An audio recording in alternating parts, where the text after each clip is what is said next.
나른한 오후 2시, 이슈가 범람해도 중심을 잃지 않고 건강하고 정직한 공론의 장이 되겠습니다. 6월 4일 월요일 이슈파이터 지금부터 시작합니다.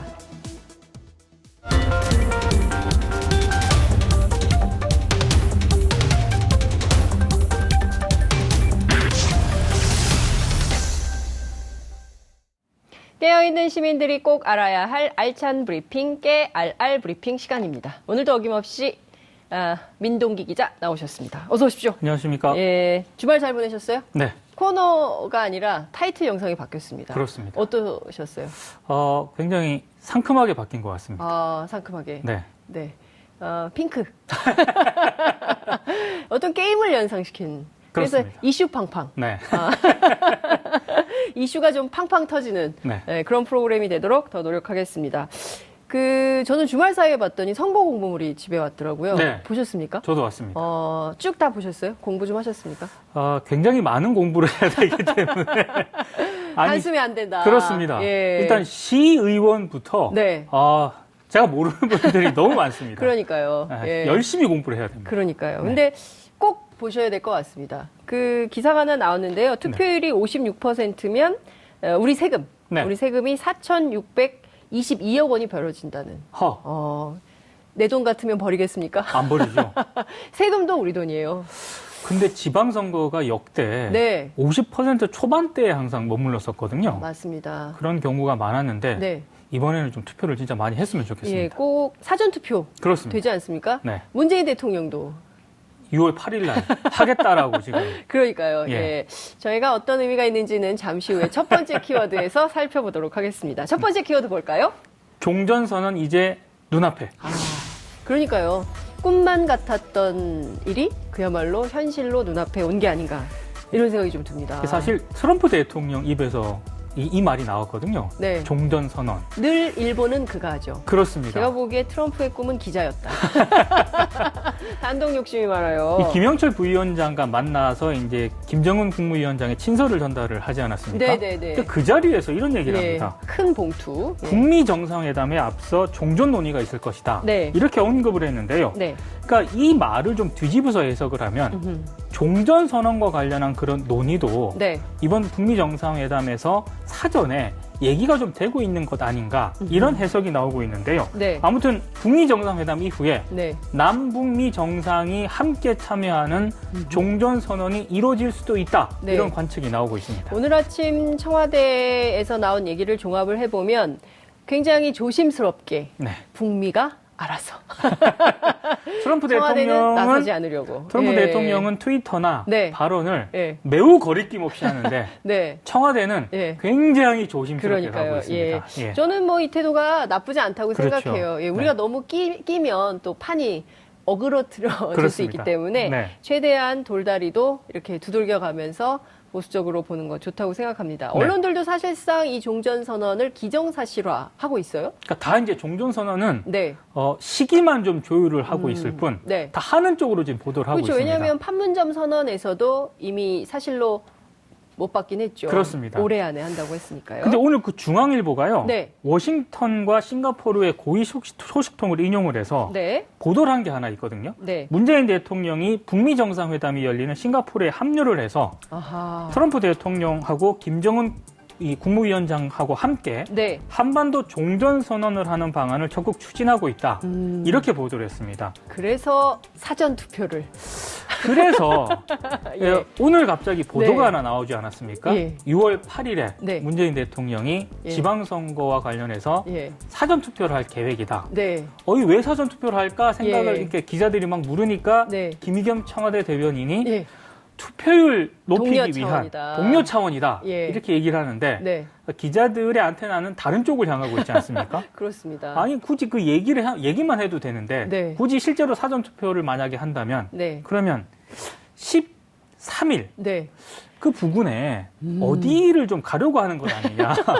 그 어디가 싱가포르 아니겠느냐. 아니냐. 이렇게 네. 기자들이 물어보니까 네. 또 그런 확대 해석에는 철저하게 예. 경계라는 그런 모습이었습니다. 그렇군요.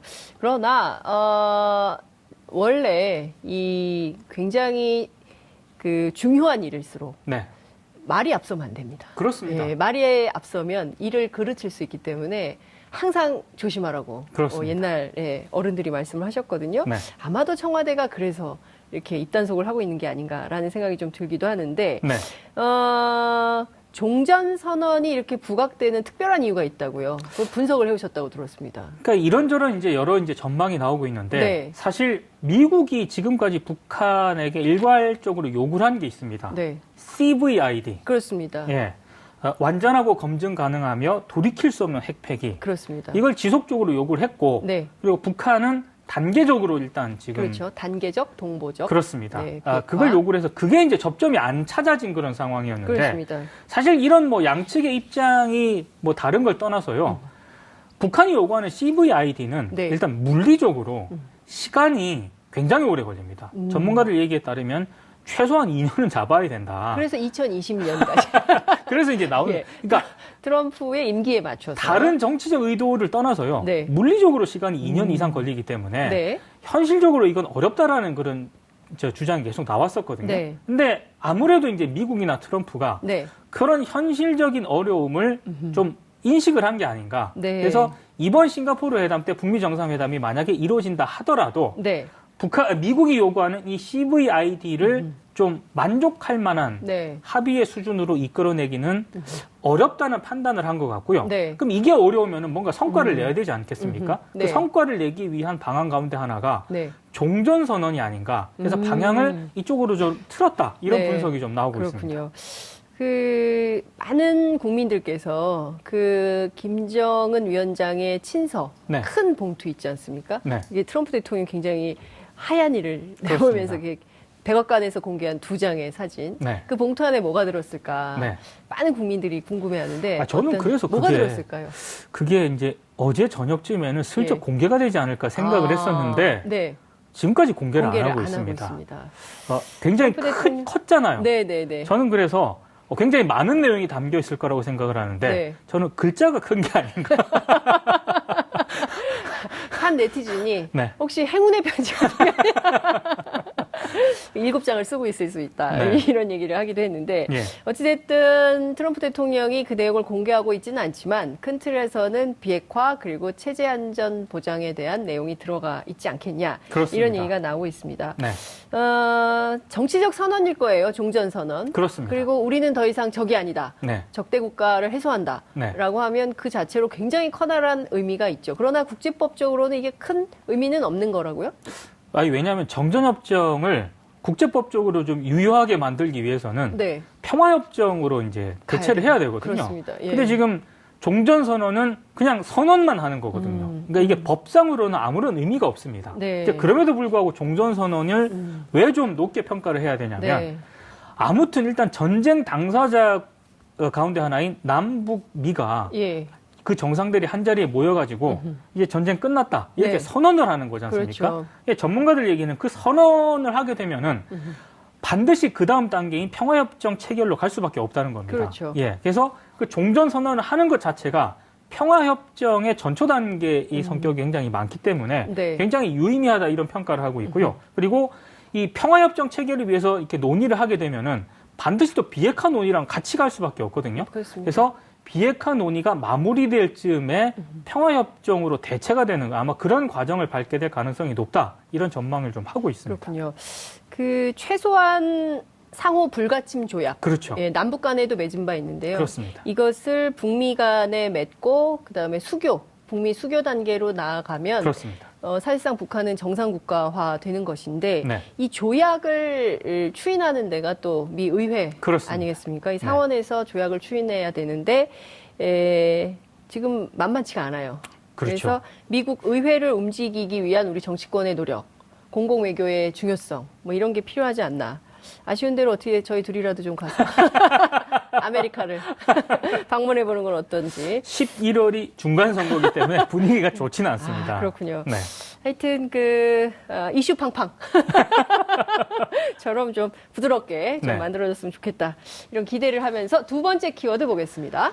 장충기와 매생이국. 매생이국. 네. 잘못 먹으면 배입니다. 왜 장충기 사장이 매생이국을 좋아합니까? 왜 그렇습니까? 좋아하는지는 저도 잘 모르겠는데요. 네. 그 묘한 관계가 있는 건 분명한 것 같습니다. 그래요? MBC 그 시사 프로그램이죠. 네. 그 스트레이트가 네네네. 어제 방송을 했거든요. 그 여러 가지 방송을 했는데 네. 그 중에서 네이버 실시간 검색어에 대한 의혹을 또 제기를 했습니다. 매생이가 올라왔습니까? 삼성의 불리한 기사가 이 대중의 관심을 받지 않도록 네. 네이버 쪽에서 실시간 검색어를 조작했을 가능성이 있다. 이런 아. 의혹을 제기를 했거든요. 그래요? 예. 근데 네이버 쪽에서는 부인을 했습니다만 네. 이게 오늘 오전까지 상당히 파문이 확산이 됐습니다. 구체적으로 어떤 내용인데 그렇습니까? 매생이를 올렸습니까? 실검에? 왜 매생이가 올라갔느냐? 예. 제가 이제 말씀을 드릴 텐데요. 네. 지난 5월 6일 네. MBC 스트레이트가 방송을 하나 합니다. 어떤 방송이냐? 삼성이 오래전부터 전경련을 통해서 이른바 아스팔트 우파 단체를 육성을 했다.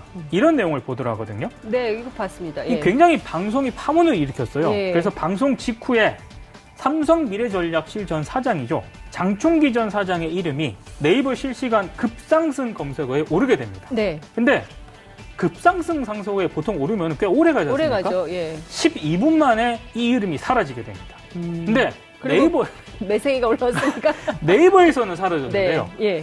다음을 비롯한 다른 그 포털 사이트 있지 않습니까? 예, 예, 예. 여기에는 무려 8시간 동안 장충기라는 이름이 계속 올라 있습니다. 네이버만 12분 만에 사라진 거군요. 그렇습니다. 이 굉장히 이상한 그런 현상인데요. 네. 이게 또 이상한 게 네.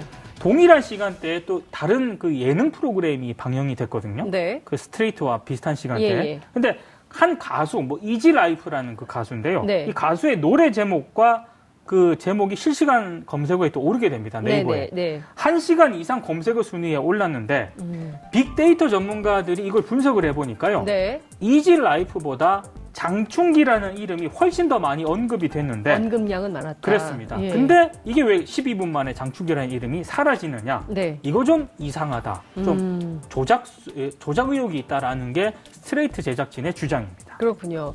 뭐 네이버에서 실검을 폐지하겠다라는 입장을 밝히기는 했는데 네. 아직은 살아 있습니다. 근데 그렇습니다. 실검에 상당히 큰 영향을 받고 있고 뭔가 들어갔다가 실검에 낯선 게 떠 있으면 누르게 되죠. 왜냐하면 트렌드에 밀리면 안 되기 때문에 또 쭉 사람 보게- 심리가 그렇거든요. 그렇습니다. 이게 뭐지? 이걸 보게 그렇습니다. 되거든요. 네. 자, 그런데 이 네이버에서 12분만 머물다가 사라진 그 이름 장충기. 네. 매생이하고 무슨 관계가 있습니까? 아직 얘기를 안 하고 계세요. 아니 이게 예. 보통 이 정도 급상승이면은요. 네. 오래 좀 떠 있어야 됩니다. 네. 그리고 실제로 그 스트레이트 제작진이 밝힌 내용에 따르면은요. 네. 5월 5일부터 5월 7일까지 상위 20위에 오른 그 검색어 있지 않습니까? 네네. 이게 1792개나 되거든요. 오. 근데 보통 한 평균 45분 동안 검색어 순위에 오르고 있었습니다. 예. 근데 장충기 전 사장 같은 경우는 1위까지 올랐었거든요. 네. 근데 12분 만에 갑자기 사라졌는데 네. 이건 좀 이상하다. 이런 얘기고요. 그리고 사실은 이 5월 6일 날 스트레이트가 방송만 한 게 아니고요. 네. 4월 22일도 방송을 했거든요. 계속 삼성 관련된 보도를 삼성 했죠. 관련된 예. 보도를 했습니다. 특히 장충기 문자에 그렇습니다. 대해서 집중 보도를 했었죠. 근데 5월 6일도 그렇고 네. 4월 20일 방송에서도 네. 뭐 장충기가 됐든 전경련이 됐든 예. 다 검색어가 잠깐 올랐다가 사라졌는데 네. 한 단어는 아예 오르지도 않습니다. 어떤 겁니까? 삼성입니다. 아, 이상하지 않습니까? 그러네요. 삼성 장충기 전 사장이고 네. 전경련을 또 삼성이 그렇죠. 지원했다. 예. 이런 내용이었는데 핵심인데. 네이버 검색어에서는 예. 삼성은 아예 오르지도 않습니다. 삼성 대신 뭐가 오릅니까? 매생이국이 오릅니다.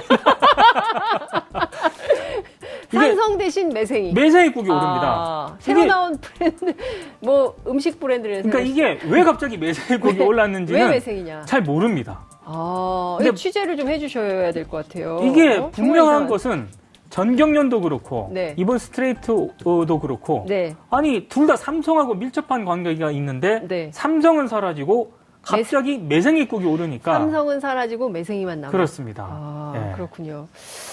아, 저희가 매생이의 진실을 그리고 한번 찾아봐야 제가 좀 되겠습니다. 신기해서 네. 어제 또 스트레이트가 이 내용을 방송을 했잖아요. 네. 그래서 분명히 또 실검에 오를 것이다 아하. 해서 다음을 좀 살펴봤거든요. 네. 역시 오전에 실검에 10위권 안에 있었습니다. 근데 네이버는 10위권 안에 일단 없어요. 네. 그래서 혹시나 싶어서 제가 오후에 네. 여기 이제 교통방송에 도착했을 예, 때 예. 잠깐 또 확인을 했거든요. 예. 18위에 잠깐 있더라고요. 그래서 야 이거 이제 의식을 좀 하나 보다 네. 라고 했는데 예. 곧바로 사라졌습니다. 매생이는 있었습니까? 없었습니까? 없었습니다. 네. 자, 특이합니다. 어쨌든 지금 뭐 이 포털의 여론 조작, 드루킹 특검을 통해서 일부 확인이 좀 되기도 하겠지만 네. 매크로 프로그램이라는 것도 있고 또 킹크랩이라는 프로그램도 있고 그렇습니다. 다양한 여론 조작 프로그램이 있는데 정치권에서는 이런 프로그램을 돌리는데 혹시 기업이나 이런 데서도 이런 여론 조작 프로그램을 가동하고 있는 것은 아닌지 이런 의혹에 대해서도 한번 취재를 해볼 필요가 있지 않나. 사실은요. 이런 생각이 좀 듭니다. 구글 같은 경우는 네. 여론 조작 이런 논란이 생기지가 않습니다. 그렇죠. 이게 왜냐하면 검색창만 딱 있죠. 데이터를 실시간으로 다 공개를 합니다. 음. 그렇기 때문에 확실한 검색량을 이 네티즌들이 확인을 할 수가 있거든요. 아하. 근데 네이버도 네. 자꾸 이런 논란이 제기될 때마다 우린 뭐 조작하지 않는다. 네. 이렇게 해명만 할 게 아니라 네. 구글처럼 확실하게 데이터를 공개하면 간단하게 끝나거든요. 그렇군요. 근데 네이버가 이제 그런 쪽으로는 공개를 안 하기 때문에 네. 더 이제 의혹이 증폭이 되고 있습니다. 그렇군요. 투명한 네이버를 원한다. 그렇습니다. 이런 말씀을 좀 드리면서 세 번째 키워드 보겠습니다. 세 번째 키워드 어떤 건가요? 홍준표 패싱? 패싱. 네. 홍준표 대표가 왜 중국처럼 됐습니까? 어제 자유한국당 홍준표 대표가 페이스북에 네. 글을 하나 쓰거든요.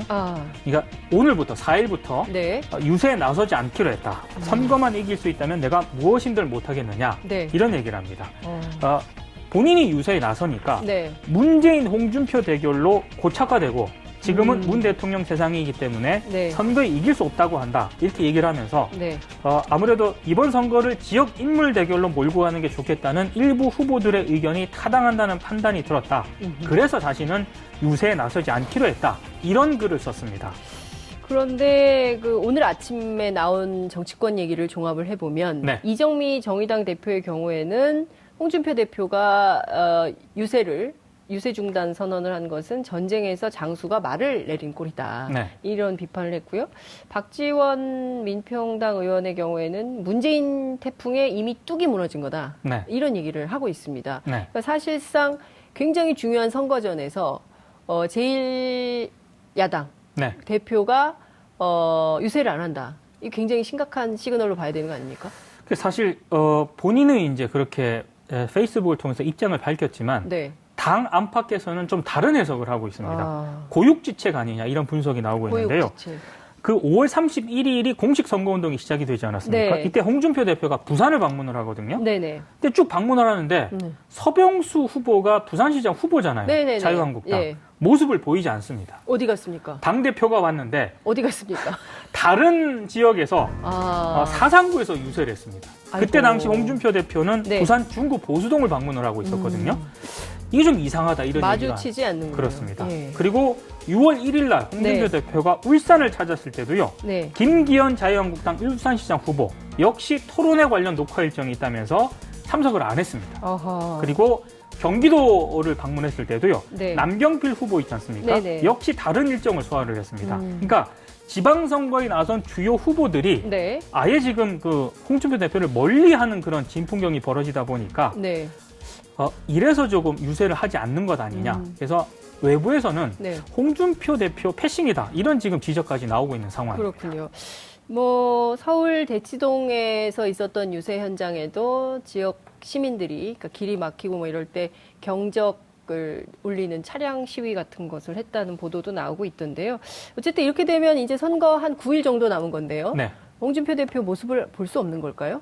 그런 건 아니고요. 네. 일단 중앙당에서 네. 주로 이제 정치 경제 현안에 대한 회의를 이제 주재하는 쪽으로 이제 무게 중심을 좀 옮기는 건데 네. 이런 전제 조건이 하나 있더라고요. 원 포인트 형식으로 만약에 주요 지역만 방문하는 식으로 해서 현장 유세는 하겠다. 이런 입장을 밝혔습니다. 그렇군요. 근데 과연 해당 지역 후보들이 네. 좀 좋아할지는 예. 좀 미지수로 남겨놔야 될 것 같습니다. 그렇군요. 저희가 이제 잠시 후 이어질 2부 희자매 토크에서 자유한국당의 선거운동과 관련해서는 좀 더 깊이 있게 들여다보도록 하겠습니다. 오늘 말씀 여기까지 듣겠습니다. 고맙습니다. 고맙습니다. 6.13 지방선거가 이제 10일도 채 남지 않은 가운데 여야는 일제히 전략 지역을 찾아 지지를 호소하고 있습니다.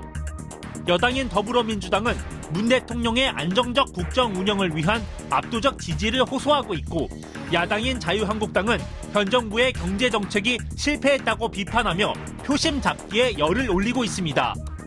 그중 서울시장 다음으로 수도권 선거 최대 격전지로 꼽히는 경기도지사 자리를 두고 이재명 더불어민주당 후보와 남경필 자유한국당 후보가 일자리 문제와 가정사를 두고 뜨거운 설전을 벌이고 있는 상황. 이슈파이터 월요일 고정 코너인 희잠의 격조 토크에서 9일 남은 지방선거 판세를 분석해봅니다.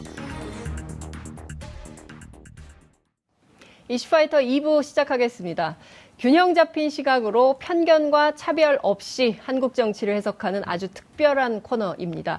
여성 정치인의 시각으로 한국 정치를 지금보다는 낫게 더욱 건강하게 바꿀 수 있을지 함께 지혜를 모으는 시간인데요. 희잠의 토크 지금부터 시작합니다. 진수희 전 의원님 나오셨습니다. 어서 오십시오. 안녕하세요. 안녕하세요.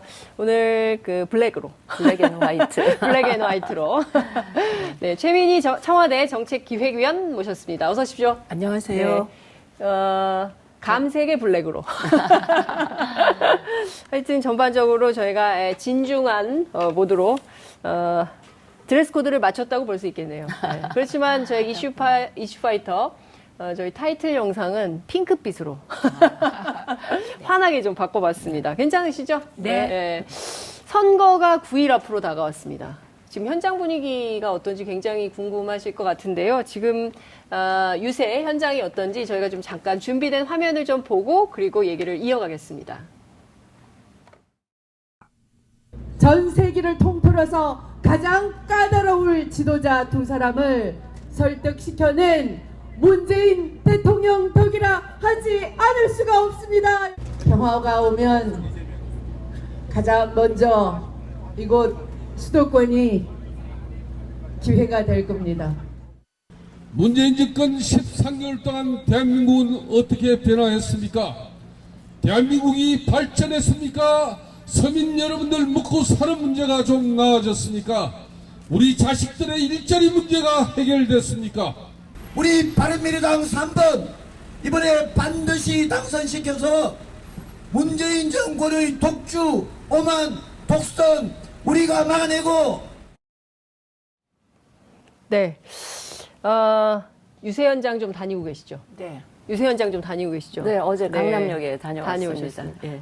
분위기 좀 어떤가요? 분위기 없습니다. 네? 분위기가 없어요? 네, 네. 이럴 수가. 네, 이번 지방선거는 네.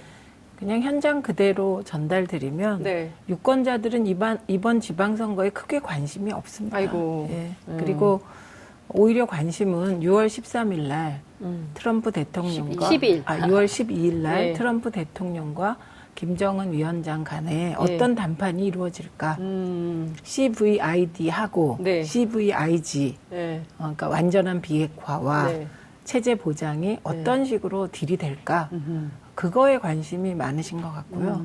그다음에 다른 한편에선 이제 문재인 정부의 이런 대북 관계가 잘 풀리면 네. 이게 이제 민생에 이어질 수 있을까 하는 일부 기대. 네. 예. 이런 정도지 그것도 선거와 관련된 관심이 아닌 것 같습니다. 그래서 현장은 굉장히 차분하고 그다음에 이제 지금 저 화면 보시면 특이한 게 네. 보통은 여당의 추미애 대표가 나서면 제1야당은 홍준표 대표가 나서야 하는데 네. 지금 홍준표 대표는 빠지고 홍영표 원내대표의 파트너인 김성태 대표가 나서니까 네. 이제 제1야당이 본격적으로 큰 전투를 앞두고 전쟁을 앞두고 장수를 바꾼 것 같습니다. 근데 이제 저게 일장일단이 있어 보입니다. 왜냐하면 원래 큰 전쟁을 앞두고는 장수를 바꾸지 않는 법이거든요. 보통은 이제 장수가 말을 갈아타지 않는다고 네, 하는데 네, 장수 자체를 바꿔버린 거라. 장수 자체를 바꿨다. 예, 저것이 이제 얼마나 도움이 될지 예. 그것도 지켜봐야 되겠습니다. 그렇군요. 현장 분위기가 굉장히 차분하고 현장 분위기는 없다. 이런 말씀을 주셨는데 진수 의원님 다녀오신 현장 어땠습니까? 저도 뭐 일정 부분 동의를 합니다. 이 국민들이나 유권자들은 관심이 없고 예. 저기 정치인들만 운동원들하고 관심 있어요? 후보들하고 이제 네. 소위 말하는 그들만의 리그인 특성이 네. 그 어느 선거보다 지금 강하게 진행이 되고 있는 것 같은데 저는 이 지금 여당 야당 간의 프레임 설정이 이제 야당의 입장에서 보면 이 지방선거하고 관련된 프레임 설정부터가 이제 야당이 실패하고 시작된 선거다 이렇게 이번 선거가. 볼 수밖에 없는데 예, 근데 예. 그 프레임 설정이라는 게 뭐 야당 쪽에 뭐 잘못된 프레임 설정이라기보다 워낙 지난 1월부터 시작된 평창 올림픽 때부터 시작된 이 남북의 화해 모드, 남북 정상회담, 이어서 이제 북미 정상회담 그 일정이 아주 숨가쁘게 타이트하게 진행이 되다 보니까 네.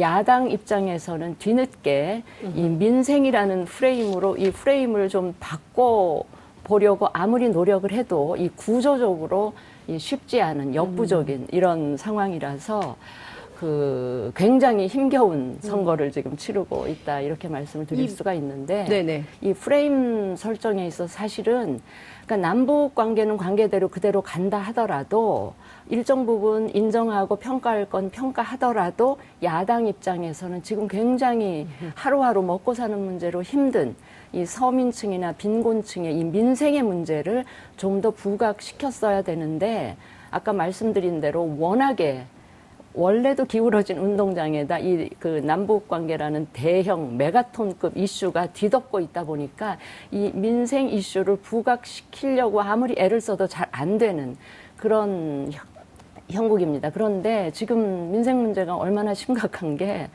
사실은 그 소득, 이 정부가 소득 주도 성장이라고 하면서 최저임금 인상하고 기초연금 인상하고 또 아동수당 도입하고 이런 식으로 가는데 결과는 영 그 기대하지 않았던 딴판으로 드러나고 있지 않습니까? 지금 대통령께서 며칠 전에 최저임금 인상의 긍정적인 효과가 90%라고 했는데 막상 이 통계치를 분석을 해보니까 최저임금 인상 때문에 오히려 실직자가 늘어나고 그래서 지난 6개월 동안 그러니까 최저임금 인상 이후에 지난 6개월 동안 오히려 실직자가 42만 명 정도 늘어나고 그러다 보니까 그 최저임금 인상으로 일자리가 없어진 사람들 빼놓고 지금 현재 일하고 있는 근로자들 대상으로 소득 인상 효과를 따져보니까 오히려 긍정적이더라. 이거는 통계치를 굉장히 자의적으로 해석한 거라고 보고요. 그다음에 지난 일주일 전에 대통령께서 굉장히 지금요. 네. 야당이 못하는 프레임 전환을 여기서 하려니까 얘기가 너무 아니 길어져서 잠깐 요거는 제가 조금 마무리를 자르고. 할게요. 요건 네. 마무리를 할게요. 여기까지만 듣고 제가 네, 답을 바로 하겠습니다. 답을 하시는 그래서 걸로 이 하죠. 민생 문제 굉장히 심각해서 뒤늦게 야당에서 이거를 이슈로 좀 그 부각시키면서 이 프레임을 전환하려고 하는데 네. 그 힘들죠. 왜냐하면 6월 12일 선거 전날 또 네. 이 북미 정상회담이 예정돼 있고 네. 하는데 저는 제가 이제 마지막으로 한 말씀 네. 드리고 싶은 게 최근 며칠 동안 제가 어떤 말이 생각이 나는가 하면 네. 노무현 대통령께서 예, 예. 임기 중에 그런 말씀하셨어요. 다른 거 다 깽판 쳐도 남북 문제 하나만 잘하면 괜찮다라는 말이 제가 갑자기 생각날 정도로 이 정부가 지금 이 심각한 민생 문제는 안중에 없고 이 남북 문제에 올인하는 듯한 모양으로 알겠습니다. 가는 거는 정말 좀 심각하다. 걱정하지 않을 수가 없다 하는 말씀. 진수 의원님께서 시간을 길게 쓰셨기 때문에 저도 길게 예, 주실게요. 최민희 의원님께도 아, 처음에 시간을 길게 좀 하셨어요. 저 안 길었어요. 예, 그거는 원래 남이 말하면 길게 느껴지는데 예, 더 하셔도 되고요. 우선 첫째는 네. 지금 너무 쉽게 까먹으세요. 이명박 박근혜 9년 동안 남북 관계가 어떻게 파탄 났고 평창 올림픽 이전에 전쟁 난다고 난리 났었잖아요. 그렇죠. 사실 전쟁이 난다는데 민생을 들고 나오면 어떤 국민이 그거에 동의하겠습니까? 그러니까 저는 야당이 계속해서 어떻게든 그 여당이 잘못한 것도 없는데 사실은 그걸 흔들어서 점수 딸라고 하는 생각 자체가 안 바뀌면 문재인 대통령과 뭔가를 해도 뭐 계속 안 되실 것 같아요. 그래서 까먹으시면 안 되는 건 곧 선제 타격론으로 남북 간에 전쟁이 일어날 것 같은 일촉즉발의 위기를 문재인 정부가 너무나 잘 관리하고 있다. 그리고 더 나아가서 6.12 북미 회담까지 정말 멋진 중재 외교를 인내심으로 이루어낸 것 자체는 전쟁을 막았기 때문에 그거를 무슨 뭐 전쟁을 막아가지고 민생 문제를 덮으려고 했다. 이런 시각 자체가 국민들께는 야당이 되게 한심해 보일 거다. 이런 생각이 들고요. 그다음에 좀 근본적인 질문을 드리고 싶습니다.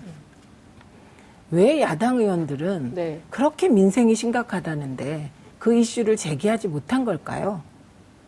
당신들이 별로 삶이 팍팍하지 않기 때문일 거라고 생각이 듭니다. 아, 본인들의 삶이 네. 그래서 오히려 이 문제에 대해서 더 일찍 문제 제기를 한 사람은 다른 사람이 아니고 문재인 대통령이셨어요.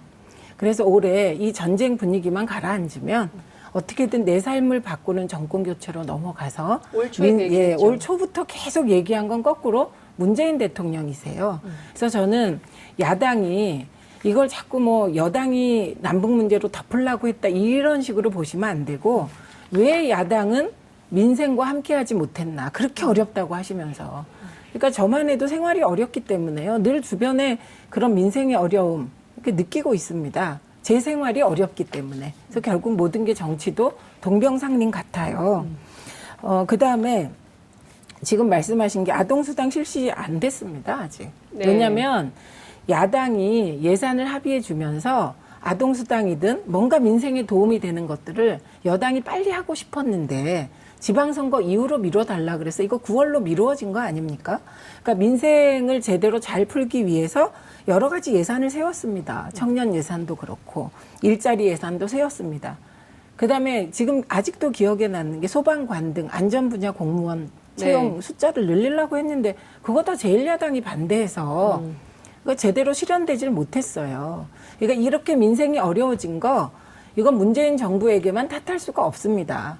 왜냐하면 그 민생을 살리려는 예산을 사사건건 흔들고 방해하고 아동수당조차도 지방선거 있으니까 뒤로 미뤄라 이렇게 한 게 야당이거든요. 그래서 저는 오히려 야당에게 여쭙고 싶은 게 야당에게 민생은 도대체 뭐냐. 대체로 야당 쪽 보시면 제1야당 특히 보면 되게 생활이 윤택하십니다. 경기도지사 후보도 한 분은 뭐 아주 그 지역의 대유지의 아들 아닙니까? 네. 오히려 이재명 후보가 서민의 아들이죠. 그런 식으로 야당이 너무 그렇게 형편이 좋은 분들이 민생을 얘기할 때 그 민생은 뭘까? 저는 오늘 조금 이제 제가 얘기를 좀 해도 아니 될까요? 근본적인 생각이 지금 네. 말씀을 들으면서 네. 갑자기 들었습니다. 들었어요. 왜 네. 이 민생이 그렇게 어려우시다면 네. 한반도 문제 가지고 평화 문제로 흔들지 말고 그 민생의 어려움을 함께 나누고 느껴야지 네. 왜 지금 선거 뒤끝에 선거 전략으로 민생을 들고 나옵니까? 아니에요. 그 태도 제가 자체가 아까 문제 같아요. 제 말씀을 좀 그 잘못 전제를 제가 분명히 말씀을 드렸어요. 남북 관계를 화해 모드로 바꾼 거는 인정하고 평가할 건 하더라도 다른 한편에서 민생 문제를 또 하나의 축으로 부각을 시켜서 정말 하루하루 삶이 힘든 그 남북 문제 풀려가는 게 지금 당장 오늘 내일 먹고 사는 문제를 해결해 줄 수는 없기 때문에 큰 축의 남북 관계는 인정할 건 인정하더라도 다른 한편에서 민생 문제를 좀 더 부각시켜서 이 정부가 남북 문제 신경은 또 한편에서 쓰더라도 다른 경제팀이나 이런 분들은 또 이 먹고 사는 문제에 좀 집중하는 모습을 좀 같이 균형되게 네. 보여주셨더라면 네. 야당 입장에서는 좀 옛날 제가 이제 노무현 대통령 워딩도 네. 말씀을 드렸는데 그런 게 기호였으면 좋겠다. 그러니까 제가 좀 좀 정리를 균형을 알겠습니다. 갖고 이 예. 문제를 좀 접근을 예. 하셨으면 아니, 좋겠다. 정부가 제가 잠깐 얘기를 할게요. 김동연 부총리 팀과 일 열심히 하고 있습니다. 근데 다만 벌써 이견이 있었잖아요. 아니 이견은 네. 있을 수 있는 것이죠. 이견 없으면 그게 독재 국가죠. 네. 자, 그 독재국가는 그 지난 주말에 손학규 위원장께서도 얘기를 하셔가지고 그 얘기는 조금 이따 얘기를 하도록 하고요. 어쨌든 진수희 전 의원님께서는 그 야당이 프레임 설정부터 잘못한 선거다 이번 선거는. 그건 인정을 초반에 해요. 예, 초반부터 민생을 가지고 했었더라면 어땠을까? 초반에 색깔론을 가지고 집요하게 한 결과 선거 막판에 이제 와서 민생을 들고 오니 그조차도 잘 유권자들에게는 설득력이 없는 그러니까 제가 뭐 이런 자성도 좀 있으신 것 같아요. 네, 야당에 예. 속해 있는 사람 입장에서 제가 제일 야당인 한국당 구성원은 아니에요. 그러니까 그렇죠. 한국당은 같은 야당으로서 비판해야 될 점이 너무나도 많은데 예. 어쨌든 국정 운영에 무한 책임을 지고 있는 거는 여당이니까 네. 여당 입장에서 이 국민들한테 주어진 여러 가지 현안을 좀 균형 있게 네네. 좀 이쪽 민생에도 무게를 두시고 같이 했으면 좋겠다라는 제 나름의 그 알겠습니다. 충원을 드리는 것이고요.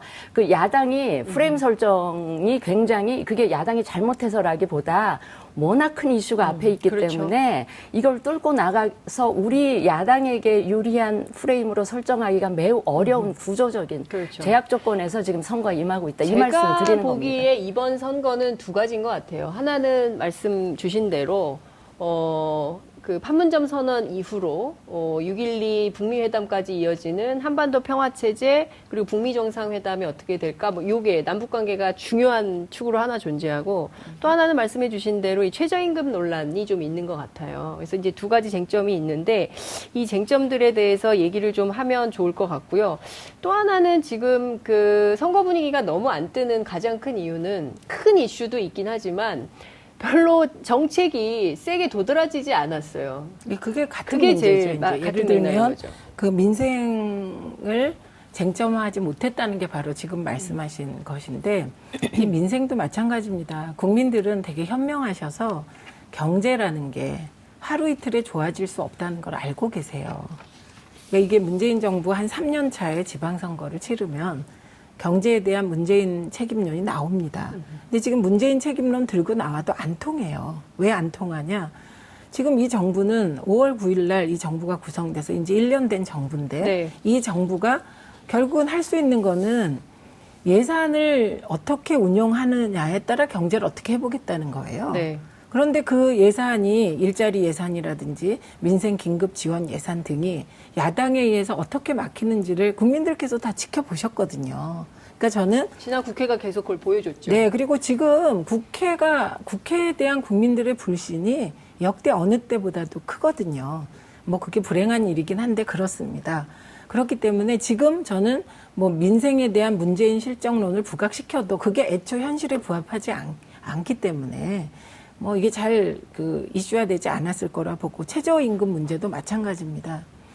최저임금 제도 자체를 반대하는 건지 아니면 최저임금제를 너무 급하게 7,530원으로 올린 게 문제인 건지 속도를 얘기하는 그리고 거죠. 예. 그게 마찬가지죠. 속도 조절론 지금 이게 얘기하시는 그겁니다. 건가요? 제가 네. 말씀드린 7,530원으로 올린 게 잘못됐다는 거지. 이게 속도 조절론이겠죠. 그다음에 또 세 번째. 최저임금에 상여금을 넣은 게 잘못됐다고 생각하는 건지. 임금 구조 개혁이 네, 문제인 그러니까 건지. 최저임금과 관련하여서는 네. 쟁점이 너무 많다는 거예요. 이게 쟁점화가 안 되는 이유라는 거예요. 왜냐하면 예를 들면 단명하지가 않다는 거죠. 그렇죠. 네. 그러니까 왜냐하면 우선 첫째 맹점은 최저임금 1만 원은 그게 2020년이냐 2022년이냐의 차이지 모든 후보들의 공약이었어요. 대권 후보들이. 당시에. 예, 네. 그러면 지금 이게 최저임금을 속도 조절해라. 이 정도 가지고 이게 프레임이 설정되겠냐고요. 왜냐? 이미 김동연 부총리도 대통령께서도 긍정성이 많지만 속도 조절은 해나가겠다고 얘기를 해버렸거든요. 네. 그리고 최저임금의 속도 조절, 부작용이 많으면 당연히 저도 속도 조절해야 될 것 같거든요.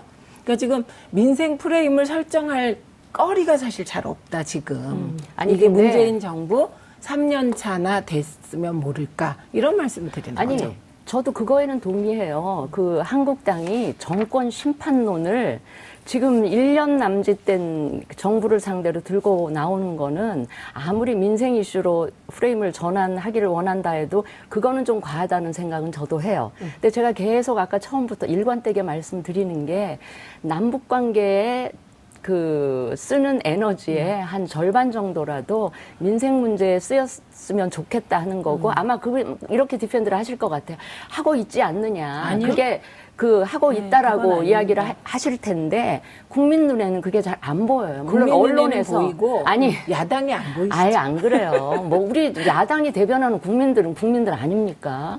그 지지율이 낮다 하더라도 그 야당이 대변하는 국민들이 있습니다. 그 국민들 눈에는 이 정부가 혹시 막 대북 관계에만 올인하느라고 다른 부분들은 소홀하지 않을까라는 우려를 하고 그러니까 있어요. 그거에 그 대해서 부분들을- 답변을 드리면 아니 전쟁이 제가 얘기 아직 안 일어난다는데 끝났어요. 아니에요. 이거는 자르고 들어가야 되는 아니. 제가 아까 예를 얘기한 들면- 추경 얘기를 제가 좀 해야 돼요. 그러니까 왜냐하면요. 그래서 저는 경제 심판, 그러니까 저기 정권 심판론 네. 맞지 않다라는 건 인정을 하고요. 그 다음에 추경을 야당이 계속 반대한다 그랬는데 작년에 이 대통령 취임 이후에 추경 1차로 했었잖아요. 네. 그때도 물론 이 처리되는 과정이 우여곡절은 있었습니다만 추경 통과시켜줬고 추경을 했어요. 했는데 그때 분명히 일자리 추경이라고 했는데 그 이후 지난 1년 동안 그게 일자리 창출 효과가 얼마나 있었는지 저는 잘 모르겠고요. 그러다 보니까 이번에 또 추경을 한다고 하는데 1차 추경의 효과가 드러나지 않은데 2차 추경을 세수가 많이 거쳤다는 이유로 2차 추경을 한다는 거에 대해서 야당에서는 선뜻 동의하기가 힘들었기 때문에 다른 이슈하고 겹쳐지면서 좀 처리 과정에 우여곡절이 있었지만 이걸 또 짧고 답변 매번 야당 탓으로 43분까지 드릴게요. 야당 탓으로 돌리는 거는 좀 문제가 있다. 저도 여당을 했었지만 네. 여당 지금 지지율이 네, 높은 43분까지 여당 드렸습니다. 입장에서는 좀 여유를 갖고 알겠습니다. 야당의 비판을 최민희 좀 의원님께. 수용하셨으면 좋겠습니다. 아니 오늘 좀 세게 붙으시는 것 같은데 재밌습니다. 예, 최민희 의원님 우선 말씀 첫째는 이어가시죠. 추경을 통과시킬 때 어떻게 통과시켰냐가 중요합니다. 그때 공공부문 일자리 정말 대폭 깎아버려가지고요, 예산을. 그리고 나서 제천화재, 밀양화재 생긴 거 아닙니까? 그래서 이 부분은 통과시켰다는 게 중요한 게 아니에요. 얼마나 일을 잘할 수 있게 국회가 협조했냐인데 협조한 거 없습니다. 그다음에 두 번째 2차 추경을 세수가 많이 거쳐서 한다는 말씀은 정말 너무 사실과 동떨어진 것이세요. 왜냐하면 2차 추경을 하게 된 이유가 중소기업 청년 일자리 지원 예산 관련한 거였습니다.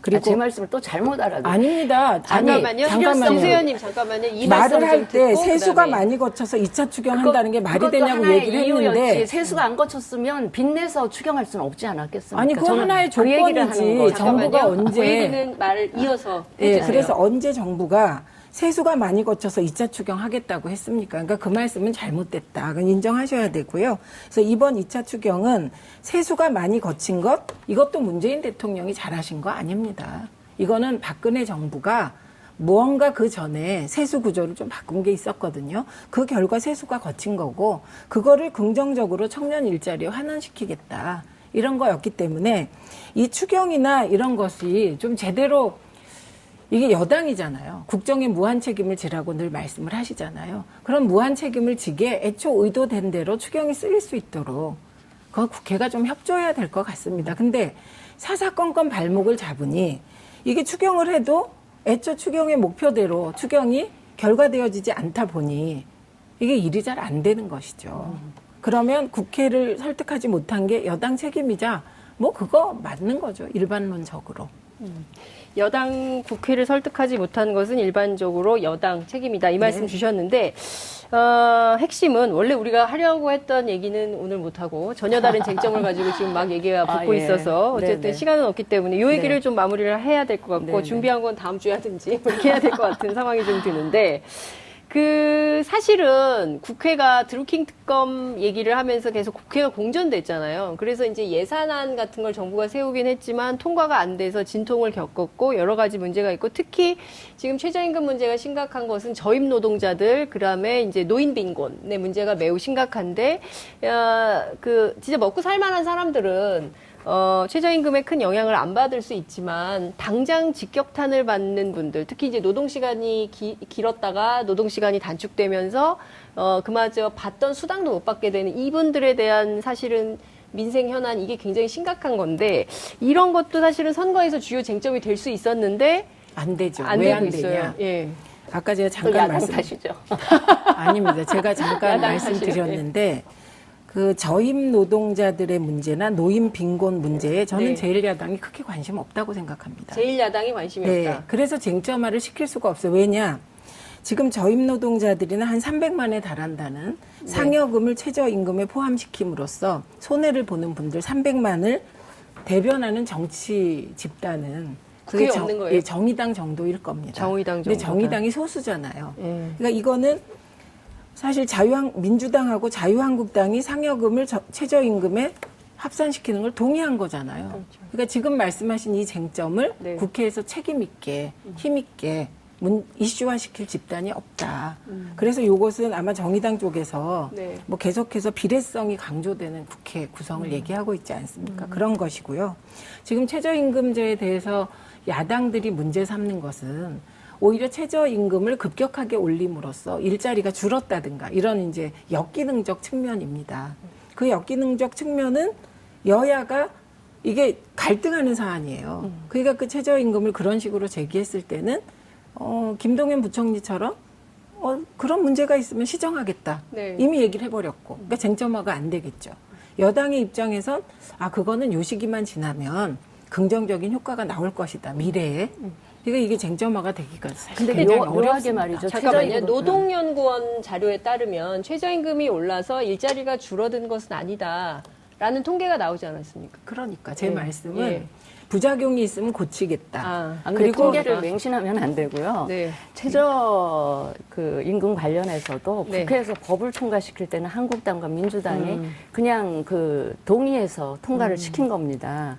근데 이제 민노총 같은 데서 뭐 낙선운동 하겠다 이러고 하여튼 민주당이 이제 여당이니까 그 공격을 하고 이제 비판을 해오니까 제가 보기엔 청와대 쪽에서는 오히려 대통령께서 이제는 최저임금의 긍정적인 효과가 오히려 90%다 뭐 이렇게 얘기를 하면서 제가 보기에 그 노동계 쪽의 반발을 여당하고 대통령이 이게 약간 역할 분담을 하면서 여당이 받을 수 있는 비판을 이제 대통령 쪽에서 좀 풀어주는 요런 형식으로 가고 있는 거 아닌가 그런 생각이 들더라고요. 그리고 내용이 좀 다릅니다.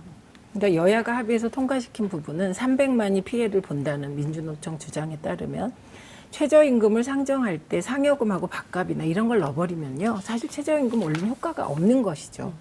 그다음에 대통령께서 말씀하신 90%가 긍정적이다 부분은 아마 10%의 부작용을 이번에 그 법과 관련해서 하신 거고 90%는 요 시기가 지나면 순기능이 나타날 거다 이 정도라서 네. 역할 분담을 했을 때 실익이 하나도 없습니다 지금 이 최저임금은. 어쨌든 이제 최저임금만 가지고도 아마 토론을 하려면 1박 2일 그런 토론을 해야 될 것 그리고 같고 우리가 통계 다 적절치 넣고. 않아요. 그리고 네. 두분 다 전문가하고. 전문가가 예, 아니기 예. 때문에 시간이 다 지났어요. 벌써 40분 16초가 지나고 있기 때문에 오늘 해야 될 거는 진짜 작가들이 원고를 무려 7장을 써줬는데 그러니까요. 한 줄도 질문을 못하고 끝나는데 그럴 것 제가 이거는 꼭 좀 같더라고요. 여쭤보고 네. 싶었어요. 제가 한 2분만 좀 더 쓰고 싶은데 지금 홍준표 대표가 그 선거 유세 중단을 하고 뭐 일종의 홍준표 패싱 뭐 이런 얘기가 나오면서 민주당에서 너무 싫어할 것 같아요. 김문수 의원이 김무성 의원이죠. 옛날 그 새누리당 대표를 지낸 지방선거가 끝나면 분열된 보수를 통합시키고 보수를 재건해서 다음 대선에서 한국당이 정권을 찾아올 수 있도록 밑거름이 되겠다. 뭐 당권 도전 뭐 이렇게 해석을 하기도 하고 정계 개편론 얘기도 나옵니다. 가능성이 있습니까? 가능성이 있다고 보는데 방식은 제가 생각하는 방식은 김무성 대표가 그리고 있는 방식하고는 굉장히 다를 텐데 왜냐하면 이렇게까지 기울어진 운동장이 계속되면 그 진보 진영뿐만이 아니고요. 한국 정치 전반에 굉장히 안 좋은 영향이 있고 발전될 수가 없기 때문에 어떤 식으로든 변화가 있을 텐데 그 변화의 축이 누가 되느냐 하는 게 이제 조금 이제 관건이 되겠죠. 근데 그러니까 그 양당 거대 양당제에서 다당제로 가자는 게 바른미래당의 전략 아니었나요?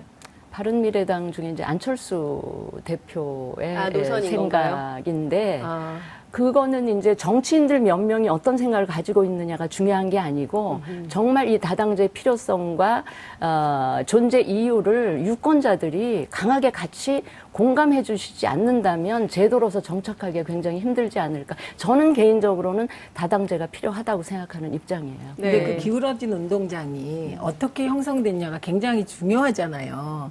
그러니까 막 그 과거에 이명박근혜 정부처럼 방송을 장악하고 언론인을 탄압하고 해직 기자를 양산하고 언론 장악하고 그다음에 한쪽으로는 막 사찰 전국을 만들어서 운동장이 기울어지면 그거는 뭐라고 얘기할 수 있습니다. 근데 지금의 기울어진 운동장은 제가 보기에는 문재인 정부가 너무 열심히 일을 하고 또 거꾸로 제1야당이 도와줘서 자꾸 이걸 색깔론으로 남북관계를 흔들어서 저분들은 평화가 싫은가? 이런 인상을 주고 이렇게 되면서 문재인 대통령에 대한 지지도가 높아져서 일을 잘해서 높아져서 형성된 기울어진 운동장은 저는 아주 긍정적인 정계 개편 효과를 줄 거라고 봅니다. 저는 그러니까 이 대목에서는 한 말씀 제가 꼭 해야 될 것 같아요. 더 이상 발언 기회 드리겠습니다. 우리 정치가 북한이 있기 때문에 공포 마케팅을 하는 정치 집단은 저는 이번에는 소멸해야 된다고 생각합니다. 그래서 북한이라는 공포 변수가 없어져서 무조건 대결, 무조건 갈등이 아니라 합리적인 보수, 그리고 합리적인 진보로 재편하는 긍정적 에너지로 작용이 되는 거고요. 그렇기 때문에 이후에 이제 보수가 어떻게 재편될 거냐뿐만 아니라 저는 기울어진 운동량이 정말 지속된다면 문재인 정부가 지금처럼 잘해서 그렇다면 진보에도 이게 개편 압박으로 이어질 거다. 그래서 더 큰 개편이 일어날 수 있고, 정계 개편이 일어날 네, 수 그래서 있고. 지금 자꾸 보수의 위기 때문에 보수가 재편될 거다. 이 정도의 시각으로는 이후에 펼쳐질 한국 정치판을 제대로 읽기가 우리가 좀 힘들어요. 그러니까 한쪽이 너무 잘해서 기울어진 운동장이 됐다 하더라도 보세요. 이번 지방선거 끝나고 만약에 결과가 중앙정부 못지않게 지방정부도 어느 당 한 당의 일색으로 된다면 이 정부가 아무리 잘한다고 해도 권력이 한 곳에 집중되고 고인 상태로 오래 지속되면 정치 발전을 위해서 이건 우리 정치 경험이 또 꼭 우리 정치뿐만이 아니고 다른 외국 사례의 경험에서도 우리가 볼 수가 있듯이 그게 결코 민주정치 발전을 위해서는 저는 바람직한 일은 저는 근데 아니라고 그게 봐요. 맞는데 그 경쟁이 돼야지. 그래서, 예. 그래서 선거를 4년마다 하는 거잖아요. 예, 자. 잘못하면 4년 후에 너네 심판을 심판해라 받는 이렇게 거죠. 되는 거기 때문에 그게 아무래도 민주주의의 제가 보기에 진수죠. 두 분 남으셔서 좀 더 얘기를 해야 되지 않을까 싶고요. 다음 시간에 제가 시간을 좀 늘려보겠습니다. 시청자 반응도 뜨거울 것 같고 오늘 우리가요. 현장 토론도 굉장히 뜨겁습니다. 우리가 네. 사실은 진수혜 의원님이 네. 되게 경험도 많으시고 예. 그러시잖아요. 예, 예, 예. 그래서 산전수전 다 겪어서 사실은 토론하면 풍부하게 예. 내용 가지고 그러니까요. 하잖아요. 너무 그죠? 근데 좋습니다. 우리가 너무 네. 조금 제가 오늘 네. 의도적으로도 각을 네. 세워봤어요. 일부러 또 선거가 그래요. 선거가 있고 하다 보니까. 제가 보기엔 선거 때문이 아니라 이슈파이터 시청률을 좀 높이려고 네. 살신성인의 자세로 네. 하신 거라고 생각하겠습니다. 오늘 말씀 잘 들었습니다. 고맙습니다. 네.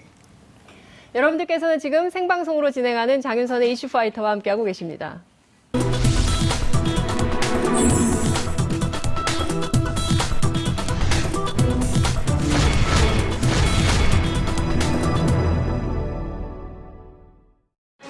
재판고래 파문과 관련해 정점으로 지목된 양승태 전 대법원장이 의혹을 전면 부인하고 나서면서 사태 수습을 책임진 김명수 대법원장의 고민이 깊어지게 됐습니다. 양 전 대법원장은 1회 기자회견에서 사법 불신 사태가 초래된 점은 사과하면서도 자신은 재판에 간섭하거나 재판을 흥정거리로 삼은 적이 결코 없다고 강조했습니다. 특히 검찰 수사를 받을 의향이 있느냐는 물음에 검찰에서 수사하자고 하느냐고 반문하며 검찰 수사에 불응하겠다는 의지도 밝힌 셈입니다. 양 전 대법원장의 강경한 태도로 파문 수습을 맡은 김명수 대법원장은 법관 대표 회의 등의 의견을 청취해서 형사 조치 여부를 결정한다는 입장입니다.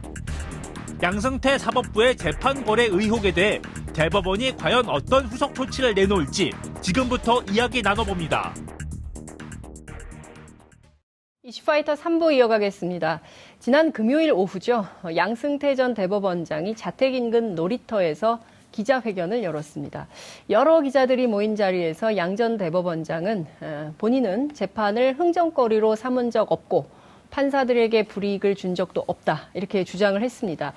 특조단 조사 왜 거부하십니까? 이런 질문에 대해서는 내가 나가야 됩니까?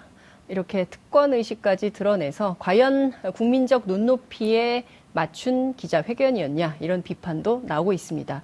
이 가운데 오늘부터는 전국의 법원에서 긴급 판사회의가 열리는데요. 양 전 대법원장의 사법농단 과연 우리 판사들은 어떤 결론을 이끌어낼까요? 두 분의 전문가 모시고 함께 얘기 나눠보겠습니다. 이재화 변호사님 자리하셨습니다. 어서 오십시오. 예, 안녕하세요. 네, 반갑습니다.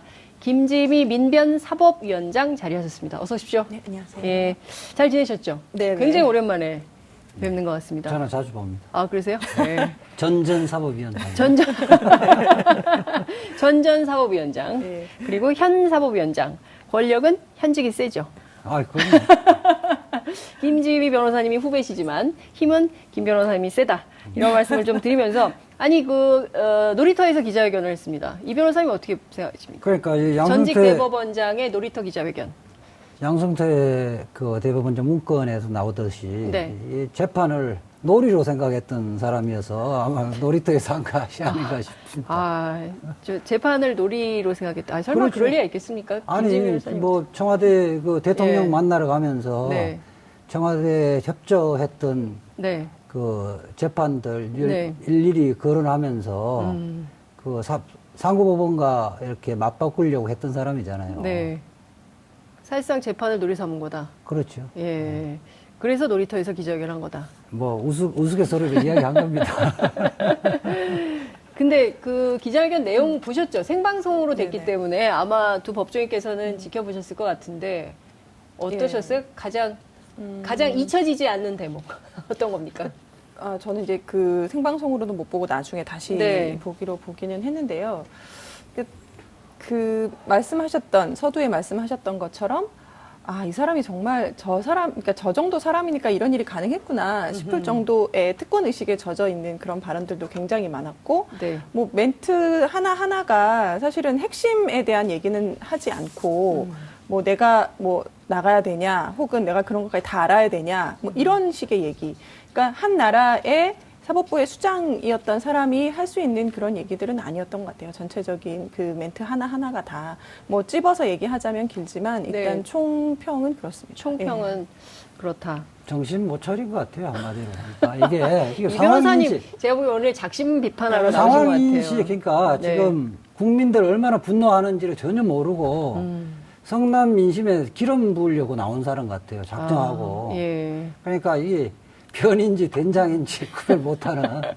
예. 성난 민심에 기름 부으러 나온 것 같다. 예. 근데 그 내용 자체가 보면 이제 검찰 조사 이제 시작이 될 텐데 받으러 갈 거냐 했더니 뭐 조사한답니까? 뭐 이게 대부분 반문 형식의 꼭 내가 나가야 됩니까? 꼭 뭐 이런 내가 식으로. 나가야 그러니까 됩니까? 예. 이 어마어마한 내용의 문건들이잖아요. 네. 문건 한두 개도 아니고 그렇죠. 수백 건인데, 예, 410 수백 건이죠. 건인데 그게 다 양성태 대법원장이 보라고 만든 문건이에요. 그러니까 보라고 만든 문건인데 본인이 바뀌었죠.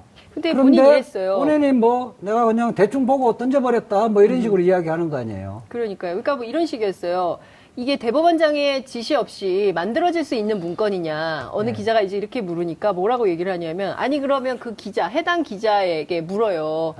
그러면 본인의 그 컴퓨터 안에 있는 파일을 그 사장님이 다 아십니까? 뭐 이제 이런 식으로 묻는 거거든요. 그러니까 상관없다는 거죠. 그러니까 예, 근데 제가 먼저 예, 말씀. 네. 임종원 실장이 지시해서 심의관들, 그러니까 판사들이 만들었다는 거잖아요. 그렇죠. 임종원 실장이 보려면 임종원 실장이 이야기한 거라든지 임종원 실장의 생각을 네. 그 문건에 담을 필요가 없는데 거기에 지금 판사들 면접 조사를 한 거면 임종원 실장이 지시했고 네. 어떤 내용은 청와대 동향이라든지 청와대 반응 이런 부분은 임종원 실장이 그러니까 기획실장 당시에 네. 기획실장 당시 또는 기조실장 당시에 네. 그 생각을 전해주는 이야기를 거기에 문건에 포함시켰다 이런 이야기거든요. 네. 그러니까 임종원 실장이 볼 문건은 아니에요. 그 위선이 볼 문건이라는 거죠. 이게 양승태 대법원장을 위한 문건이다. 그럼요. 이렇게 봐도 무방한 건데 본인은 이제 저렇게 반대의 소리를 하고 있는 겁니다. 김 변호사님 지금 뭐 말씀하시려다가 마셨는데 핵심은 지금 410건의 문건이 있고 그중에 드러난 내용만 보더라도 야, 이건 사실상 그 상고법원 만들려고 대법원이 정권하고 재판 거래를 했다라는 게 자명해 보이는 거 아니에요? 그래서 고발도 하신 거죠, 민변이. 그렇죠. 그러니까 재판 거래도 그렇고, 네. 그러니까 그 보고서에 적시되어 있는 여러 사건들 있잖아요. 뭐 키코나 KTX나 뭐 통상임금 사건, 뭐 여러 과거사 사건들, 네. 여러 가지 사건들이 결국은 다 상고법원과의 거래를 위한 거였고요. 그 법관 사찰 같은 경우도 상고법원에 반대하는 내부의 목소리를 내는 사람들, 법관들에 대한 사찰도 있었단 말이죠. 네. 그래서 상고법원이 도대체 뭔데 이렇게까지 응? 가장 이 무거워야 될 재판의 무게를 이렇게까지 한없이 가볍게 만들면서 상고법원을 도입해서 뭐에 쓰려고 했나라는 의문이 들 수밖에 없고요. 아까 말씀하신 것처럼 심의관들은 사실은 법 적용료 10년 이상의 예, 그 중에서도 이제 엘리트라고 할 수 있는 그렇죠. 사람들이 가는 코스인데 대법원장이 보지도 않을 문건을 왜 만들었겠어요, 그 사람들이. 그건 말이 안 되는 거고, 네. 뭐 언론사 사장 그 얘기를 했는데 사실은 최고의 수장 자리라면 물론 당연히 세세한 거를 다 알 수는 없죠. 그렇지만 어떤 문제가 일어났을 때는 책임을 지라고, 그렇죠. 예, 그런 뭐 그 권위도 주어지는 것이고 여러 가지 혜택들도 있고 그런 거거든요. 근데 그런 것들은 다 차치하고 나는 그 하나하나를 다 알지 못하기 때문에 책임이 없다라는 건 최고 책임자로서 할 얘기는 아니죠. 그러니까 떠넘기기. 내가 지시해서 만든 것은 아니고, 그 심의관들이 왜 썼는지는 나는 모르겠고, 그건요. 그쪽에서 알아서들 하시고. 지금 이런 그렇게 거잖아요. 이야기하는데요. 검찰 수사 받을 때도 그렇게 이야기하는지 한 두고 볼 겁니다. 내가. 그러니까 이 지금 네. 특히 이제 대통령 독대를 앞두고 만든 문건, 뭐 상고법원의 성공적 입법 추진을 위한 BH와의 뭐 효율적 협상 추진 전략, 이 문건은 네. 어떻게 됐냐면 이 상고법원을 의원 입법 형식으로 해서 이제 제출되어 네. 있는데 네. 법무부가 반대하고 있었어요. 그때 당시 또 우병우 민정수석이 강력하게 반대를 하고 있는 상황이었거든요. 상황에 의해서 네. 다이렉트로 박근혜 대통령하고 딜을 하지 않으면 무산될 위기에 있었습니다. 그래서 내가 우리 법원이 네. 당신들의 국정에 맞춰서 이렇게 재판도 협력을 해왔다. 네. 이런 것들을 다 이렇게 제시를 하면서 증거용으로. 앞으로도 네. 우리 협력이 없으면 당신들 국정 운영 제대로 못한다. 우리 최대한 협력할 테니까 상고법원 달라. 헌집 줄게 새집 달라는 식이에요. 달라고 한 거예요. 예. 이거는 저 뒤에 부산에 뒤에 가서 밀수꾼들이 예. 물품 거래하는 거하고 똑같은 거예요. 밀수품 거래하는 거 똑같은 거예요. 그 보고서 내용이 이제 원칙적으로 공개는 아니어서 네. 대국민 공개는 아니어서 아직 못 보신 분들도 많은데 네. 보고서 내용을 쭉 보면 그러니까 처음에 분위기는 그런 거예요. 말씀하신 것처럼 그러니까 만들어 가죠. 우리가 이렇게 그동안 협조를 해왔습니다. 네. 그러니까 상고법원을 해주세요라고 읍소를 해요. 네. 그런데 초반에. 예, 네. 초반에. 근데 우병우 민정수석 반대하고 박근혜 대통령은 관심이 아예 없었다고 하거든요. 아예 아예 관심이 없는 사안이었어요. 설명해도 잘 못 알아듣는 네. 분이니까. 그러니까 뭐. 나중에 분위기가 어떻게 바뀌냐면 앞으로는 우리 협조 안 할 거야. 라는 식으로 약간 협박적으로 바뀌어요. 읍소에서 협박으로. 네, 예. 그러니까 뭐 처음에 읍소한다는 것도 사실은 웃기지만 예. 뒤에 협박적으로 바뀌었다는 게 더 기가 차죠. 그러니까 예컨대 정교조 법원노조 네. 관련 사건 네네. 이거를 선고기일을 조율까지 했잖아요. 선고기. 통합진보당 해상 결정 네, 이후로 예. 하는 것이 낫겠다. 예. 선고기일까지 또 이렇게 딜을 하는 게 나타나는 거죠. 근데 이런 얘기를 해요. 박근혜 전 대통령하고 오찬회동을 하기 전에 이 말씀 자료 작성을 하잖아요. 그걸 봤지만 기억이 안 나. 모르겠어요. 이렇게 얘기를 하면서 이건 덕담용이고 그냥 화제거리, 대통령하고 환담하는데 뭔가 화제거리가 있어야 되니까 그런 거였다라고 말했습니다. 아니, 화제거리면 뭐 재미있는 이야기라든지 네.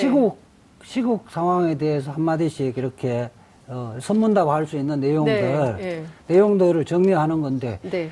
지금 국정에 협력했던 뭐 재판을 줄줄이 열거를 하고 네. 국민 국민 경제적 관점에서 했던 재판 열렬히 하고 뭐 이제 그다음에 뭐 자유민주주의 수호를 했던 네. 재판 이런 걸 열거할 이유가 없는 거죠. 그게 화제거리도 아니고 덕담 수준의 내용이 아니잖아요. 네. 근데 사실 어쨌든 지금 이 내용은 정말 그 판사들도 계속 언론 인터뷰를 통해서 밝히고 있습니다만 사실상 양승태 원장 시절에 자행된 사법농단이다. 네. 이런 비판을 하고 있습니다. 그래서 오늘부터 해서 그 판사들이 전국회의를 각 지원별로 그리고 전체 그렇죠. 모여서 회의를 지난주부터 이제 하고 오늘 회의를 하는데 어쨌든 검찰 고발은 민변이나 또 법원 노조나 이런 데서 했기 때문에 검찰이 수사를 해야 되는 것도 있고요. 그리고 또 이제 판사들이 자기들 입장을 좀 내야 되는 이런 측면도 있는데 두 가지를 좀 나눠서 질문을 좀 드릴게요. 우선 김 변호사님 검찰 고발하셨죠? 검찰 태도는 어떻습니까? 고발은 그러니까 네. 이게 지금 3차 조사 보고서잖아요. 네. 이게 작년 2월부터 시작된 일이거든요. 판사 블랙리스트 때부터. 예. 그래서 이제 1차 보고서가 있었고 2차 보고서, 3차 보고서가 이제 이번에 나온 거고요. 1차 보고서 나올 때부터 고발은 들어갔었어요. 네. 그래서 지금까지 고발이 쭉 1년 넘게 이어져 왔었는데 검찰이 소위 이제 킵해둔 거죠. 전혀 뭐 고발인 조사도 하지 않고 네. 아예 조사를 하지 않고 있고 지금까지요? 예. 그리고 저희가 이번에 이제 아니 한 번도 검찰 조사가 검찰이 수사를 하지를 않고 있었어요. 가지고 실질적 있었고, 개시를 안 예, 했죠. 실질적으로 이제 수사 그 개시를 안 수사에 했다는 개시를 거예요. 하지 않은 거고, 그것도 이제 일반 사건하고는 좀 다른 것이죠. 일단 고발이 들어가면 보통 사건에서는 일단 왜 고발했느냐, 그렇죠. 고발인을 고발인 부르죠. 조사를 예. 먼저 하거든요. 예. 그런 것도 없었고, 지금 이 보고서에 나온 그 여러 사건들을 방금 아까 말씀드렸던 그런 사건들의 피해자들이 공동으로 고발하는 건 저희가 내일 고발장을 11시에 내일. 예, 아. 접수를 이제 할 거고요. 아, 공동으로 또 사법 고발장. 피해자들. 네, 사법 이제 피해자들. 이 보고서에 나와 있는 사건의 이제 당사자분들 이를테면 KTX 여승무원이라든가 그렇죠. 전교조라든가 뭐 전교조. 통합진보당이라든가 뭐 네, 이런 네. 등등의 피해자들. 통합진보당은 이미 했고, 네. 예, 이미 했고, 뭐 기송예비라든지 예, 키코 뭐 이런 분들이 하실 거고. 예. 근데 제가 오늘은 어떤 생각이 들었냐면 예. 검찰은 사실은 이 사건을 계속 가지고 있는 것이 자신들한테 불리하지 않다는 생각이 들어요. 왜냐하면 지금 이전까지는 우리가 사법개혁 혹은 뭐 권력기관 개혁, 적폐 이랬을 때 검찰이 계속 문매를 맞았단 그렇죠. 말이죠. 예. 예. 아, 심지어 이번엔 법원 차례입니까? 얼마 전까지만 해도 뭐 그 강원랜드 사건이 예. 한참 시끄럽다가 이 보고서가 나오면서 그 얘기가 쏙 들어갔어요. 사실은 검찰 입장에서는 그냥 두고 있으면 이제 검찰 얘기는 안 하거든요. 그래서 가지고 있는 것도 불리하지 않겠다라는 판단을 하지 않았을까라는 생각이 들고 그래서 아마 최대한 끌 수 있을 만큼은 끌 것 같아요. 왜냐하면 대법원장 고발이 없다고 수사를 할 수 없는 건 아니거든요. 언제 대법원장 고발이 없다고 수사를 안 했습니까? 대통령도 뭐 수사하고 구속 기소하는 마당에 그러니까요. 대법원장이 네. 성역일 수가 없죠. 그러면 언제 수사 개시를 할까요? 그래서 계속 이렇게 좀 계속 묵혀둘 수는 없는 거 아니겠어요? 이게 국민들이 이렇게 그래서 지금 눈치만 보고 있는 것 같거든요. 눈치만 보는 검찰은 검찰. 사실은 이제 뭐 사법부에 대해서 본격적 수사한다는 게 부담이 안 될 수는 없는데 네. 또 지금 김명수 대법원장도 전직 대법원 법원의 수장을 네. 고발한다는 건 정치적 부담이 좀 있을 거예요. 어떤 형태든 간에 수사가 개시되면 협력하겠다는 멘트는 해야 되지 않을까 하는 네. 생각이 들어요. 그 부분을 주저할까 우려해서 네. 또다시 이제 교수와 네. 변호사들, 법조인들이 예. 사법농단에 대해서는 농성으로 대응하려고 내일부터 농성을 또 개시하기로 했습니다. 그러니까 지금 제 왼쪽에 앉으신 김지미 변호사님은 내일 그 검찰에 고발장을 내러 가시고 네. 또 제 오른쪽에 앉아 계시는 이재화 변호사님은 또 농성장에 예, 앉게 이재용 되시는- 부회장 농성을 해서 결국 구속시켰잖아요. 그렇죠. 그 찬 시즌 겨울에 2, 시즌 2로. 전전 사법위원장 네. 주도로 이루어지는 겁니까? 농성은? 아니 뭐 예. 교수들하고 네. 변호사들 중심을 예. 하는데 예. 농성 제목입니다. 저도 이제 농성 제목. 저도 그게 한 사람의 예. 농성자의 일원으로서 참석하려고 합니다. 아, 그렇죠. 참여해서 세상을 바꾸시려고. 그러니까 지금 하시는군요. 뭐냐면 이 보고서도 그러고 아마 양성대 대법원장은 임종원 그 법원행정차장이 내가 그만큼 아껴서니까 네. 혼자서 이제 자기 선에서 다 커버를 할 것이다 네, 하고 생각을 예. 하는데 예. 그리고 이 보고서도 그러거든요. 임종원 그 법원행정처차장이 네. 자가 발전해서 과잉 충성을 했다. 이게 결론이거든요. 이 조사 보고서의 예. 결론이. 양성태 대법원장도 임종원이 그 총대를 매줄 것이라는 신뢰가 있는데 그 선에서 끝나면 안 되죠. 임종원 실장이 입을 열 날이 곧 다가온다. 아, 그럼요. 라는 생각이 좀 듭니다. 지금은 혼자 죽을 수는 본격적으로 없겠죠. 피해자로 입건 안 해서 수사를 예, 안 안 하니까 했다, 그런 자기가 거지. 이제 총대를 맸는데 예. 그렇게는 안 되죠. 네, 알겠습니다. 제가 앞서 그 판사들 얘기를 좀 물어봤습니다. 네. 예, 전국회의를 여는데 어떻습니까? 판사들은 어떤 입장을 낼까요? 근데 지금 사법발전위원회하고 예, 예, 전국 법원장 회의하고 예. 전국 법관대표 회의가 연달아서 열리잖아요. 그런데 사업발전위원회에는 지금 행정처 구성원이 들어가 있어요. 그러니까 행정처 기조실장하고 행정처 차장이 거기 들어가 있단 말이죠. 네. 물론 일부이긴 하지만 그리고 외부로 이제 개방해서 외부 전문 인력으로 구성돼 있다고는 하지만 사실 판사 출신들이 많아요. 네. 그래서 거기에서 어떤 의견을 낼지 그 의견에 따라서 뭐 고려를 해보겠다고 하는데 그게 과연 실효성이 있을까 싶기도 하고 법원장은 더 하죠. 사실 전국 법원장들은 지금 법원장들은 다 행정처 갔다 온 사람들이거든요. 네. 근데 그런 사람들의 의견을 굳이 들어야 할 일이 있을까? 상황이 복잡할 때는 가장 간단하게 원칙으로 돌아가면 되거든요. 범죄 혐의가 있을 것으로 보인단 말이에요. 누가 봐도. 그렇죠. 잘 모르는 사람이 봐도. 네. 그러면 그냥 뭐 고발하기가 좀 정치적으로 부담스럽다 그러면 아니 뭐 고발된 게 이미 있으니까 검찰은 범죄 혐의가 있으면 엄중히 수사해달라 뭐 네. 이렇게만 얘기해도 사실은 되는 거거든요. 네. 근데 그거를 왜 안 하고 있는지 모르겠네요. 판사들, 저는 이제 법원장들은 뭐 좀 전향적인 그 의견을 내놓기는 어렵다고 보고요. 네. 평판사들은 평판사. 일단 수사를 촉구할 거고 지금 공개를 하지 않은 파일 전체를 국민에게 예. 공개하라는 결정은 나올 것 같습니다. 왜냐하면 오늘 뭐 여론조사 기관에서도 했지만 그렇죠. 60한 4~5% 정도가 네. 그 국민들이 이제는 재판 판결 못 믿겠다고 하는 그렇죠. 분위기이기 때문에 예, 맞습니다. 본인들이 그 집에 가서 아들 딸들에게 당당하기 위해서라도 이거는 그 일단 진상이 규명돼야 된다고 생각을 할 겁니다. 네. 그러니까 지금 보면 앞서 말씀 주신 대로 리얼미터 조사 결과인데 10명 중 6명이에요. 네. 사법부 재판을 신뢰하지 않는다. 몇 퍼센트냐면은 63.9%거든요. 그렇죠. 64% 정도. 예, 되죠. 그러니까 64%니까 사실상 심각한 거예요. 그러니까 10명 가운데 한 7명 가량이 이런 입장을 보인 거라고 봐도 무방한 거예요. 그러니까 국민들이 법원의 판결 자체에 승복하는 문화가 네. 정착돼야 법치주의가 예. 실현되잖아요. 그렇습니다. 못 근데 믿겠다고 하는 대법원장이 입장에서. 이렇게 나온 상황에서 네. 일반인이 어떻게 그 재판부에 대한 경외심과 이런 거를 가질 수 있겠습니까? 자, 그러면 법원의 재판을 못 믿으면 네.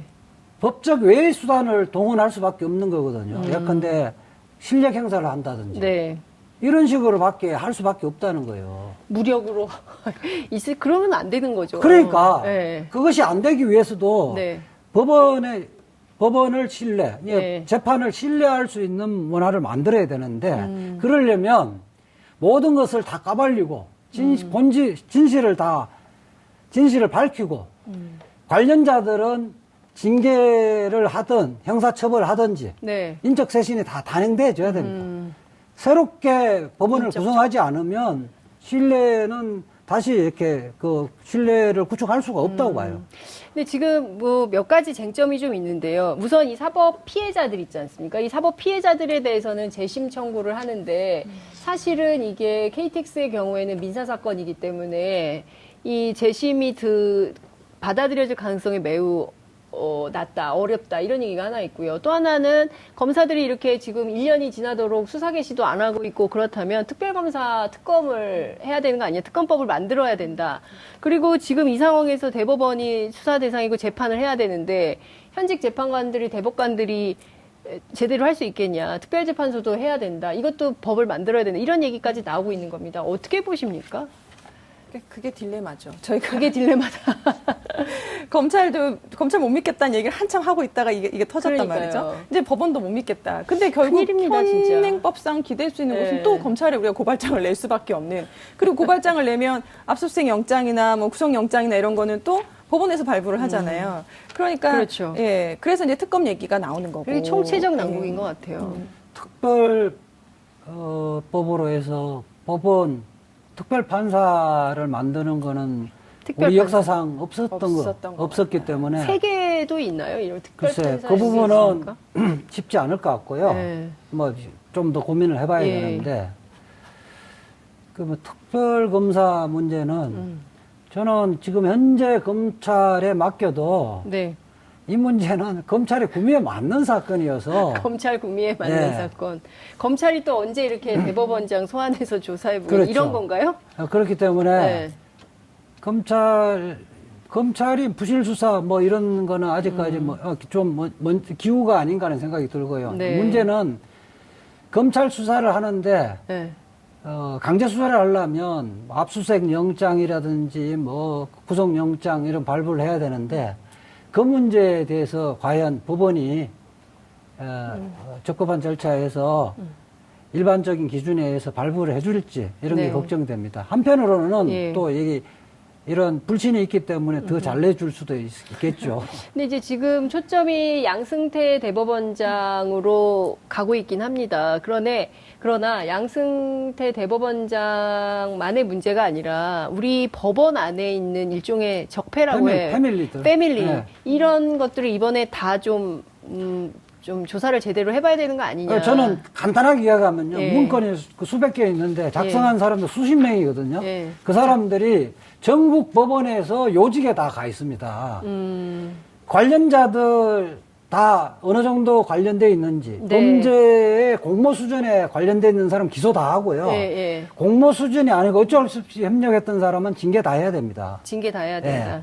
그래서 그 사람들이 말하자면 대법원장을 정점으로 해서 눈치 판결과 눈치 행정을 해왔던 사람들 예. 이번 기회에 일거에 다 정리를 해야 돼요. 네. 그야말로 적폐 세력들은 다 청산을 해야죠.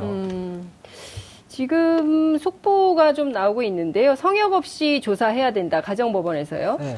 성역 없이 조사를 해야 된다는 판사들의 의견이 처음 나온 것 같습니다. 지난주에 의정부 지방법원에서 그런 아마 네, 예. 지표로 나온 것 같고 예.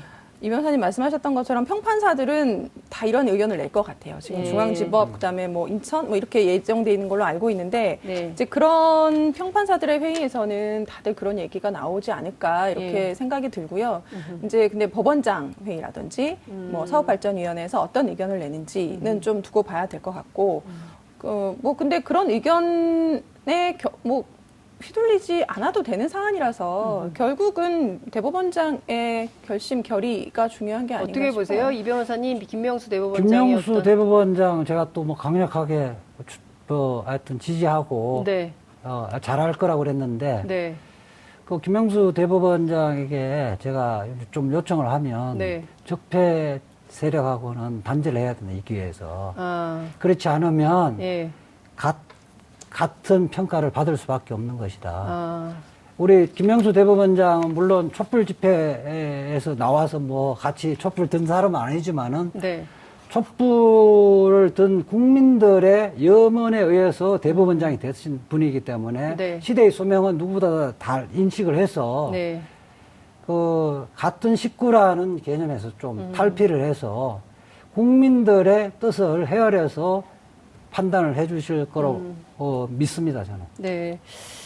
믿는데 농성을 하시는군요. 아니, 촉구를 하는 의미에서 농성을 하는 알겠습니다. 오늘 말씀은 여기까지 들어야 되겠습니다. 어찌됐든 이 어마어마한 사건이 어떻게 종결되는지 저희도 두 눈 부릅뜨고 감시하도록 하겠습니다. 오늘 말씀 잘 들었습니다. 고맙습니다. 고맙습니다.